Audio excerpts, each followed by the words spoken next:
dans la cour du jeu de paume pour le festival des Mets et des mots, encore avec une auteure, Marcelle Ratiafa. Bonjour Marcelle. Bonjour.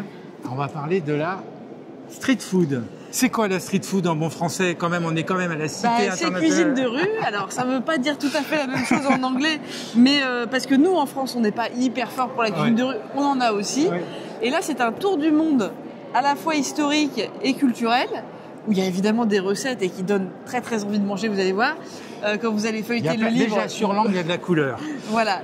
Il y a énormément de couleurs, d'explications, de formes, de choses qu'on connaît en pensant les connaître. Le jambon beurre. Voilà, c'est le jambon beurre. Purement française. Voilà.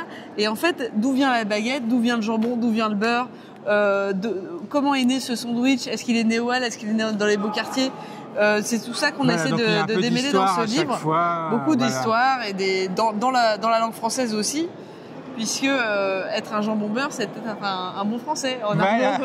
C'est rigolo. Pour les Bretons. Si elle est bretonne, avec un peu de chance, elle vient pas de Bretagne. Il y a la galette saucisse qu'on ne trouve que dans le pays rennais en fait.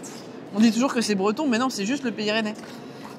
Et la frite évidemment, puisque la frite, avec une patate qui a traversé l'Atlantique, qui est passée par l'Espagne, qui s'est retrouvée en Allemagne, qui a été ramenée par Parmentier, mise à la mode par Madame Mérigot. Enfin, on retrouve toute une histoire de la pomme de terre et du gras qui se sont retrouvés pour faire ce petit bijou de street food qui est la frite. Pourquoi faire un livre sur la street food? Alors, des livres sur la street food, il y en a déjà plusieurs, mais toujours autour de recettes. Et moi, ce qui m'intéressait, c'est de te parler d'histoire, puisque c'est une histoire à la fois récente et modeste. Pas toujours récente d'ailleurs, on peut le voir, parce que parfois c'est millénaire. Plutôt mal connue, associée à quelque chose qu'on appelle la junk food ou la malbouffe, quelque chose de très industriel, qui en fait se méprend sur un art qui a beaucoup de côté artisanal, et en même temps des histoires qui à chaque fois sont très très surprenantes, puisque dedans on va retrouver des histoires de voyages, de migration, d'esclavage, de piraterie, de progrès industriels qui vont nous étonner et nous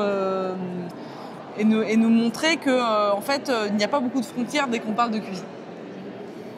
Voilà, un voyage. Alors, je le feuillette pendant qu'on discute. Voilà, je le prenais les États-Unis, le Mexique, l'Allemagne, la Grande-Bretagne, la Géorgie, Israël, l'Afrique du Sud, le Japon. On peut faire un voyage du tour du monde. Là, on a. Alors, quand on voyage, on a toujours des gros bouquins. Il y a un livre sur l'œuf qui est énorme. Ah, je l'adore. Mireille Sanchez, on a un projet de livre ensemble avec sur le gras, justement.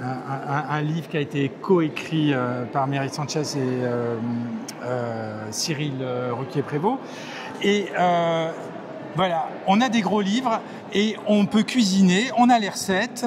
On a une petite photo pour voir à quoi ça ressemble. On va essayer de faire la même chose. Le cevapi, en plus, c'est délicieux. Hein. Je me permets de le montrer. Alors ça, si vous allez dans les Balkans, vous allez manger ça à tous les repas et c'est divin.